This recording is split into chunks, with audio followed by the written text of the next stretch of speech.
Kainan time. So, dahil kasama ko si amo kong kakain, at plastic ako, kaya konti lang yung nilalagay ko sa plato ko. Bawi na lang tayo pag wala si amo. Isa pa. Ay! Sus, ganyan ka konti, guys. Ganyan ka konti pag plastic ka. Guys, so, ang laki ng nabili ko na, hindi ko alam kung ano pangalan nito. Hindi ko alam yung exact na tawag na ito. Ayan, basta ang alam ko, tuna yan. Kamag-anak ng mga tuna yan. Hindi ko alam kung ano yung tamang tawag dyan. Tambakol or basta tuna. Tapos pumili din ako ng spring roll. Gagawin ko yan bukas. Medyo bitin yata yung gata ko kasi malaki pala. At ito gagawin ko siyang spring roll bukas. Mahal yung karne kaya magtsatsaga tayo sa Century Tuna. So, for now, ito muna gagataan ko at ulam ko yan mamayang gabi. Uy, ang dami. Feeling ko aabot pa to ng Sunday. Today is Friday. So, tag-iisa lang bawat kain.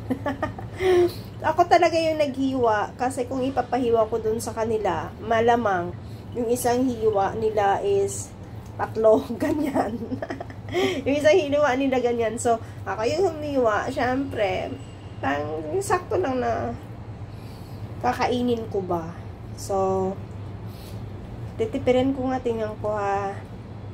Mamaya, bukas ng tanghali, bukas ng gabi, abot siya ng Sunday, yan na lang natira. Ganon katipid, ang mahal ng animal na yan. Grabe, upos yung 100 ko, diba? Masama pa yung loob niyan, so lulutuin ko na siya. Hihiwa muna pala ako ng mga ricados. Ayan guys, dahil ayaw ko ng malansa, sobrang dami ako maglagay ng luya. Ayan. Nandyan na si amo ko. Ha. Nandyan na si amo ko. Nagbukas na ng pintuan. Mahuhuli na naman niya akong nagluluto. Eh di wow. May reklamo na naman siya. Magastos ako. Maya lang. Dito na yan sa kusina. Check na naman niya kung ano na naman yung pinagagawa niya.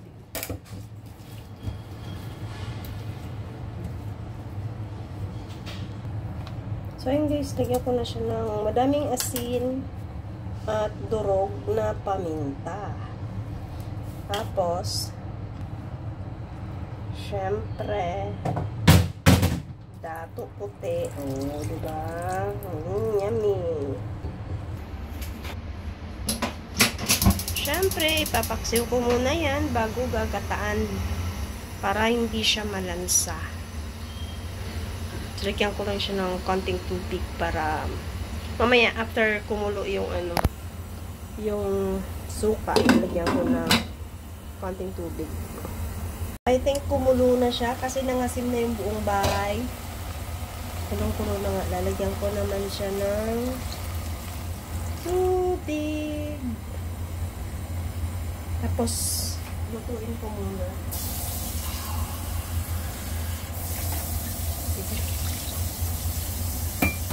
Ayan, pakukuluin ko lang yan ng pakukuluin hanggang sa madugo siya. Saka ko lalagyan ng gata. So, ilalagay ko na yung aking gata. Sana hindi siya kulang. Pero cream naman siya eh. Usually, isang ganito lang yung nilalagay ko. Pero mas maliit ng konti. Na isda. Yan malaki kasi. Tapos nilagyan ko pa ng madaming sabaw para maluto talaga siya. Kasi pag konti lang hindi naman ang tawag lang. Hindi siya masyadong maanuhan ng tubig yung ibabaw. Kasi malaki yung isda. Ayan, tayo na natin kumunti yung tubig. Para maging malasang-malasa yung gata natin. Kahit konti. Pero okay naman. Cream naman. So, I think okay na. Kainan time! So, dahil kasama ko si amo kong kakain, at plastic ako, kaya konti lang yung ilalagay ko sa plato ko. Bawi na lang tayo pag wala si amo. Isa pa. Ay! Sus, ganyan ka konti, guys. Ganyan ka konti pag plastic ka. Sayang. Walang gulay. Ay. Anyway, hindi po kakain ng kanin, kaya dalawang slice yung kakainin kong isda. Wala nga lang gulay. Kasi out of budget na ako para sa gulay. So, let's eat!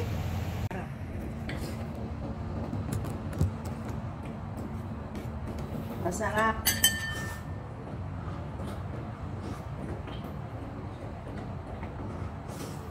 Palang mukhaan dyan ng amo.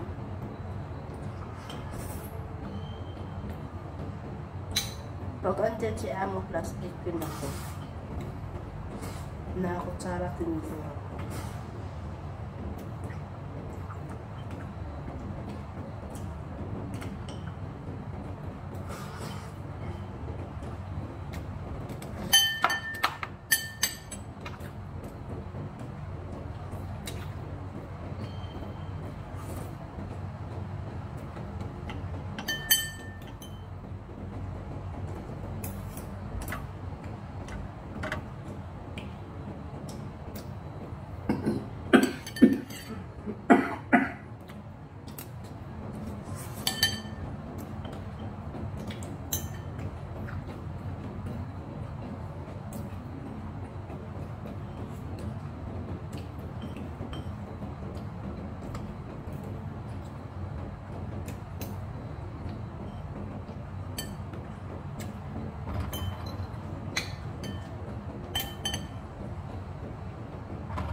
Tapos na akong kumain, guys. So, ito hinati-hati ko na ito pang bukas. Dalawa yan.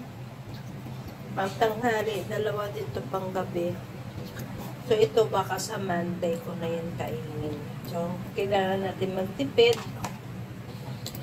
Hati-hati na yung pagkain. Hanggang dito na lang. Salamat sa mga nanonood. Bye!